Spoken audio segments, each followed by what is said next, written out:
Let's mic देश का मिजाज वेस्ट।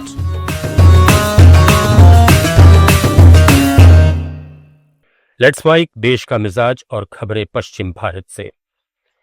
राजस्थान में सब इंस्पेक्टर भर्ती 2021 को लेकर राजस्थान हाईकोर्ट की डिवीजन बेंच ने भर्ती रद्द करने के एकल पीठ के आदेश पर रोक लगा दी है। हालांकि चयनित उम्मीदवारों की फील्ड पोस्टिंग पर फिलहाल रोक बनी रहेगी। चयनित अभ्यर्थियों की ओर से एडवोकेट आर.एन. माथुर ने कहा कि सरकार भर्ती रद्द करने के पक्ष में नहीं थी और पेपर लीक में शामिल लोगों पर कार्रवाई पहले हो चुकी है। 28 अगस्त को एकल पीठ ने 859 पदों की भर्ती रद्द की थी। अलवर जिले के मिनी सचिवालय को फिर बम से उड़ाने की धमकी मिली। जिला कलेक्टर के मेल आईडी पर आए ईमेल में लिखा गया कि 8 सितंबर को सचिवालय को बम से उड़ा दिया जाएगा। मेल मिलते ही प्रशासन हरकत में आया और तुरंत इमारत खाली कराई गई। बीते 6 महीने में ये तीसरी धमकी है। इससे पहले 15 अप्रैल और 14 मई को भी ऐसे मेल आए थे, लेकिन कोई संदिग्ध वस्तु नहीं मिली थी। एडीएम बीना महावर ने बताया कि धमकी भरा मेल जिले से नहीं बल्कि बाहर से भेजा गया है। पहले मेल चेन्नई से आए थे और इस बार कोयम्बटूर से आया है। पंजाब नेशनल बैंक घोटाले के मुख्य आरोपी और गुजरात के हीरा कारोबारी मेहुल चौकसी का प्रत्यर्पण अब तेजी से आगे बढ़ रहा है।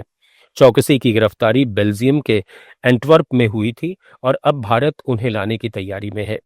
गृह मंत्रालय ने बेल्जियम को भरोसा दिलाया है कि चौकसी को मुंबई की आर्थर रोड जेल के बैरक नंबर 12 में रखा जाएगा। ये 2 कोठरियों वाली बैरक है जिसमें 6 कैदियों के रहने की क्षमता है और फिलहाल खाली है। मेहुल चौकसी और उनके भतीजे नीरव मोदी पर 13,000 करोड़ रुपए के पीएनबी घोटाले का आरोप है।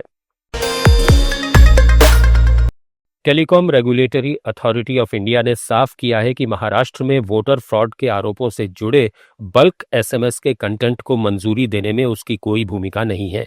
यह बयान कांग्रेस के उस दावे के जवाब में आया जिसमें कहा गया था कि उसे महाराष्ट्र विधानसभा चुनाव 2024 में धांधली के वीडियोस का लिंक भेजने से रोका गया। टीआरएआई ने एक्स पर कहा कि उसे ऐसा कोई आवेदन नहीं मिला और एसएमएस सर्विस प्रोवाइडर ने खारिज किए थे। मराठा आरक्षण कार्यकर्ता मनोज जरांगे ने मांग की है कि महाराष्ट्र सरकार 17 सितंबर से पहले मराठों को कुणबी जाति प्रमाण पत्र देना शुरू करे। छत्रपति संभाजी नगर के एक अस्पताल में पत्रकारों से बातचीत में उन्होंने कहा कि सरकार ने पिछले हफ्ते इसके लिए आदेश जारी किया था जिसे लागू करना जरूरी है, वरना वे फिर आंदोलन करेंगे। जरांगे ने 2 सितंबर को मुंबई के आजाद मैदान में 5 दिन का अनशन किया था। तब सरकार ने कुणबी प्रमाण पत्र के लिए समिति बनाने का ऐलान किया था। कुणबी समुदाय महाराष्ट्र में ओबीसी श्रेणी में आता है।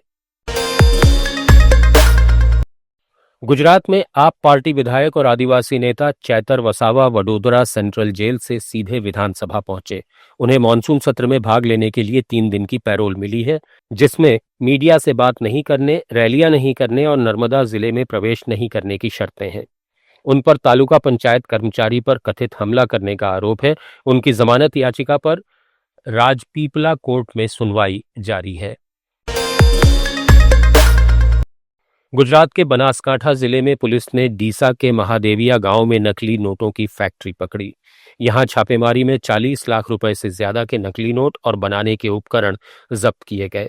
2 आरोपी संजय सोनी और कौशिक श्रीमाली गिरफ्तार किए गए, लेकिन मुख्य मास्टरमाइंड रायमल सिंह फरार है। बनासकांठा एसपी प्रशांत दुबे ने बताया कि रायमल पर वसूली और धोखाधड़ी के 16 मामले दर्ज हैं। गुजरात में भारी बारिश ने तबाही मचा रखी है। गुजरात में मौसम विभाग ने अहमदाबाद समेत पूरे राज्य में भारी बारिश का अलर्ट जारी किया है। लगातार हो रही बारिश के चलते राज्य की कई नदियां उफान पर हैं। धरोई बांध और संत सरोवर बांध से पानी छोड़ा गया है, जिसके बाद साबरमती नदी उफान पर है और इसके चलते साबरमती रिवर फ्रंट पूरी तरह से डूबा नजर आ रहा है। सुईगाम में पिछले 24 घंटे में 16.5 इंच बारिश दर्ज की गई, जिसके चलते नडा बेट का रेगिस्तानी इलाका समुद्र में तब्दील हो गया। भारी बारिश के कारण सुईगाम पल्ली के खेत पानी से लबालब हो गए हैं और कई गांवों की सड़कें बह गई हैं। साथ ही कई शहर पानी पानी हैं। बनासकांठा और वलसाड जैसे शहरों में पानी घुस गया है। देश का मिजाज में फिलहाल इतना ही। जुड़े रहिए लेट्स माइक के साथ।